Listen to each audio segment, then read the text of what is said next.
ವಿಜಯಪುರ ನಗರದ ಬಿಎಲ್ಡಿಇ ಸಂಸ್ಥೆಯ Shri BM Patil public CBSE ಶಾಲೆಯಲ್ಲಿ ವಿದ್ಯಾರ್ಥಿ ಚುನಾವಣೆಯಲ್ಲಿ ಆಯ್ಕೆಯಾದ ವಿದ್ಯಾರ್ಥಿಗಳಿಗೆ ಪ್ರಮಾಣ ವಚನ ಸ್ವೀಕಾರ ಸಮಾರಂಭ ಶನಿವಾರ ನಡೆಯಿತು. ಈ ಕಾರ್ಯಕ್ರಮದಲ್ಲಿ ಪಾಲ್ಗೊಂಡ ವಿಜಯಪುರ ನಗರ ಡಿವೈಎಸ್ಪಿ ನಾಗರಾಜ ಜಿ ಮಾತನಾಡಿ, ಶಾಲಾ ಸಂಸತ್ತು ಒಂದು ಹೊಣೆಗಾರಿಕೆಯ ಪಾಠವನ್ನು ಕಲಿಸುವ ಮಹತ್ವದ ಹೆಜ್ಜೆತಾಗಿದೆ. ಶಾಲೆಯನ್ನು ಮುನ್ನಡೆಸಿಕೊಂಡು ಹೋಗುವ ಶಾಲಾ ಮುಖ್ಯ ಬಾಲಕ ಮತ್ತು ಬಾಲಕಿಯರು ಭವಿಷ್ಯದಲ್ಲಿ ದೇಶವನ್ನು ಮುನ್ನಡೆಸುವ ವ್ಯಕ್ತಿಗಳಾಗಬಹುದು ಎಂದು ಹೇಳಿದರು. ವಿದ್ಯಾರ್ಥಿಗಳು ಶಿಕ್ಷಕರು ಮತ್ತು ಪಾಲಕರಿಗೂ ಗೌರವ ಕೊಡಬೇಕು.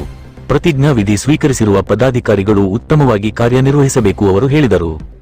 ಶಾಲಾ ಮುಖ್ಯ ಬಾಲಕಿಯಾಗಿ ಆಯ್ಕೆಯಾದ ಕಿಂಜಲ್ ಹಜೇರಿ, ಮುಖ್ಯ ಬಾಲಕನಾಗಿ ಆಯ್ಕೆಯಾದ ಅರ್ಜುನ ಪಾಟೀಲ, ಕ್ರೀಡಾ ಮುಖ್ಯ ವಿಭಾಗದ ಮುಖ್ಯ ಬಾಲಕ ಅಪ್ಪು ಬಬಲೇಶ್ವರ, ಮುಖ್ಯ ಬಾಲಕಿ ಛವಿ ರುಣವಾಲ, ಸಾಂಸ್ಕೃತಿಕ ವಿಭಾಗದ ಮುಖ್ಯ ಬಾಲಕ ಕುಮಾರ ತೇಜಸ ನಾಯಕ, ಬಾಲಕಿ ಸಾಮಿಯಾ ಜೈನ್, ಶಾಲಾ ಶಿಸ್ತು ಉಸ್ತುವಾರಿ ವಿಭಾಗದ ಮುಖ್ಯ ಬಾಲಕ ಸಮರ್ಥ ಮದ್ದಾನಿಮಠ, ಮುಖ್ಯ ಬಾಲಕಿ ಶ್ರೇಯಾ ವಂದಾಲ, ಶಾಲಾ ಆವರಣ ಉಸ್ತುವಾರಿ ಮುಖ್ಯ ಬಾಲಕನಾದ ಕುಮಾರ ಫೈಜಲ್ ಬಲವನೆಕರ, ಮುಖ್ಯ ಬಾಲಕಿಯಾದ ಕುಮಾರಿ ನಿಧಿ ಢವಳಗಿ, ಮಾಧ್ಯಮ ಉಸ್ತುವಾರಿ ಮುಖ್ಯ ಬಾಲಕಿ ಅದ್ವಿಕಾ ಸಾಸನೂರ, ವೈಭವಿ ನಾರ್ವೇಕರ್, ಪ್ರಣವ ಶಹ, ವಿಶ್ವನಾಥ ನಾಗರಾಳ ತಮ್ಮ ತಂಡದೊಂದಿಗೆ ಬಂದು ಅತಿಥಿಗಳಿಂದ ಬ್ಯಾಡ್ಜ್ ಮತ್ತು ಶಾಲಾ ಧ್ವಜವನ್ನು ಸ್ವೀಕರಿಸಿದರು.